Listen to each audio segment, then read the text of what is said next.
रक्षा हर दिन की तरह कॉलेज जाने के लिए ऑटो का इंतजार कर रही थी कि तभी उसे किसी शख्स ने पीछे से आवाज लगाई। एक्सक्यूज मी, क्या आप मुझे सेंट जॉर्ज कॉलेज का पता बता सकती हैं? अरे क्या बात है, मैं भी वहीं जा रही हूँ। आप चाहे तो मेरे साथ चल सकते हैं। हाय, मेरा नाम राजीव है। मेरा नाम रक्षा है। दोनों हाथ मिलाते हैं और ऑटो में बैठ जाते हैं। क्या तुम फर्स्ट ईयर में हो? हाँ बिल्कुल। क्या आप मेरी सीनियर हैं? दरअसल मैं तुम्हारी सीनियर होती, पर मैं एग्जाम नहीं दे पाई, इसलिए तुम्हारे साथ ही हूँ। तो तुम मुझे आप मत बोलो। चलो ये भी ठीक है। राजीव मुस्कुराया और ऑटो के रुकते ही दोनों उतर गए और साथ ही क्लास में चले गए। राजीव के जाते ही सभी लड़कियां उसे हक्का बक्का होकर देखने लगी। राजीव एक लंबा कद का बेहद हैंडसम नौजवान था। सभी लड़कियां रक्षा के इधर उधर घूमने लगी ताकि राजीव से उनकी दोस्ती हो सके। लड़कियां वहाँ जाती थी जहाँ राजीव जाता था और उससे बात करने के बहाने ढूंढती थी। एक दिन, रक्षा, राजीव को तू कब से जानती है? रक्षा भी अंदर ही अंदर भाव खाने लगी।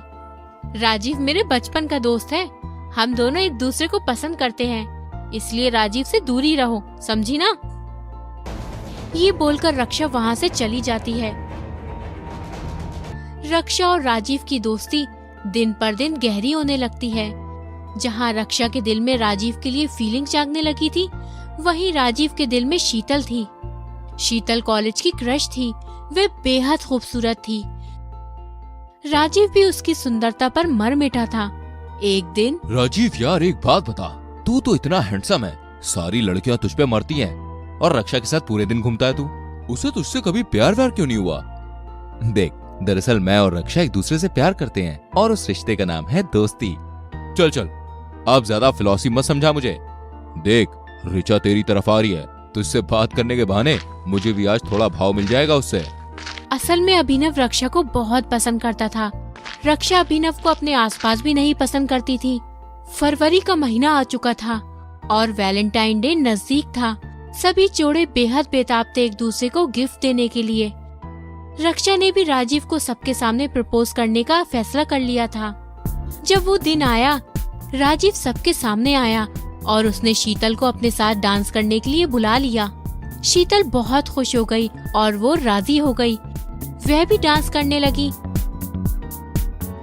डांस खत्म होते ही राजीव ने शीतल को प्रपोज कर दिया।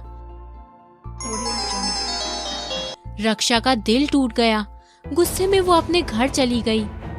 अभिनव को ये बात कुछ हजम नहीं हुई। वो रक्षा को ऐसे टूटता हुआ नहीं देख सकता था। वैलेंटाइन डे के दिन राजीव और शीतल पूरी रात राजीव के हॉस्टल में साथ बिताते हैं। दोनों एक दूसरे के काफी नजदीक आ जाते हैं।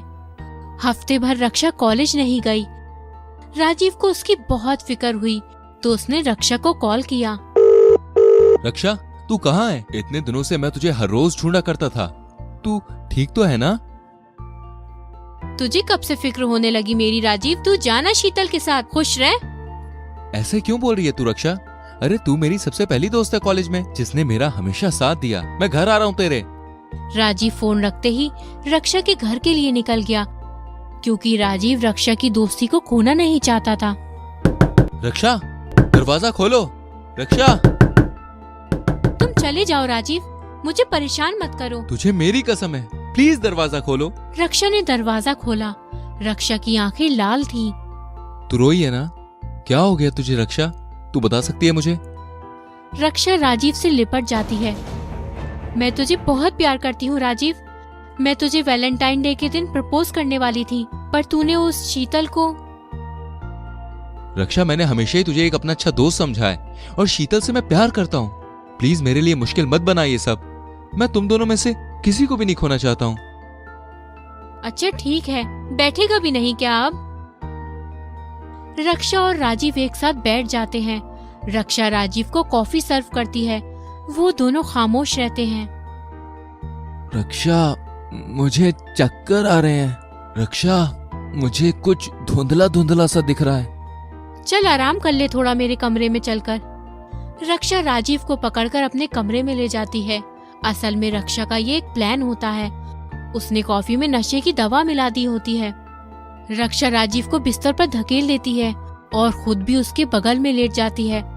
उस रात दोनों में सारी हदें पार हो जाती हैं। सुबह उठते ही रक्षा रोने का नाटक करने लगती है। राजीव की जब नींद खुलती है तो वो चौंक जाता है। वो झट से उठकर अपने कपड़े पहन लेता है। क्या हुआ रक्षा, तू रो क्यों रही है? क्या हुआ ये पूछ कि क्या नहीं हुआ। राजीव, मैंने तो तुझे अपना दोस्त माना था। मेरी गलती बस इतनी थी, मैं तुझसे प्यार कर बैठी अनजाने में। तू मुझसे ऐसा बदला लेगा मुझे नहीं पता था। पर मैंने किया क्या है ये तो बता। मेरी हालत देख राजीव, क्या तुझे सच में कुछ याद नहीं? माफ कर दे रक्षा, मुझे सच में कुछ याद नहीं है। रक्षा बहुत रोने लगती है।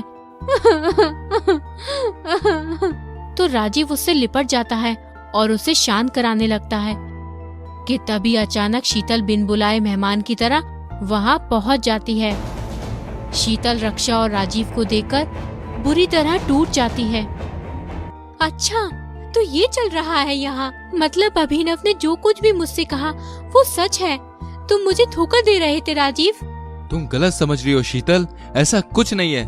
मैं तुम्हें समझाता हूँ सारी बात। मैं समझ गई हर कुछ राजीव। ये तो अच्छा हुआ कि अभिनव ने तुम्हें यहाँ आते देख लिया था और मुझे सारी बातें बता दी थी, वरना मैं तो ऐसे ही बेवकूफ बनने वाली थी। तुम दोनों जिस हालत में मुझे यहाँ मिले हो मुझे सब समझ आ रहा है।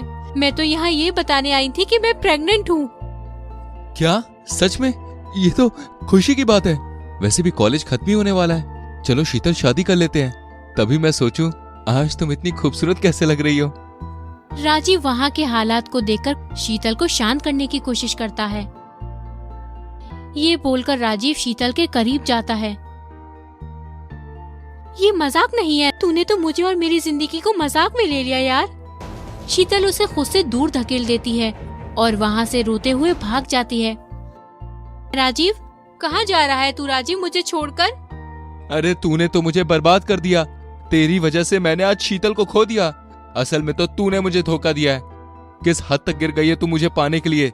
याद रख, अब तू हमारी दोस्ती भी खो बैठी है। ये बोलकर राजीव वहाँ से गुस्से में निकल जाता है और शीतल को ढूंढने के लिए कॉलेज पहुँच जाता है। राजीव शीतल को समझाने के लिए उसके पीछे जाता है, मगर शीतल कॉलेज में नहीं दिखती। तो राजीव उसके घर जाता है। बहुत देर तक दरवाजा पीटने पर भी दरवाजा नहीं खुलता, जिसकी वजह से राजीव दरवाजा तोड़ देता है। अंदर जाते ही राजीव की आंखें नम हो जाती है और वो हताश होकर वहीं बैठ जाता है। शीतल पंखे पर लटक रही होती है। साथ ही एक खत राजीव के नाम छोड़ जाती है, जिस पर लिखा होता है, तुमने मुझे धोखा दिया राजीव, और ये अच्छा नहीं किया। राजीव दूसरे दिन वो शहर छोड़कर चला जाता है और वापस अपने घर लौट जाता है। राजीव का दोस्ती पर से भरोसा उठ जाता है। तो वही रक्षा भी राजीव को पागलों की तरह हर जगह ढूंढती रहती है और इस तरह दो कहानियां अधूरी रह जाती हैं, एक राजीव और शीतल की और दूसरी दोस्ती की।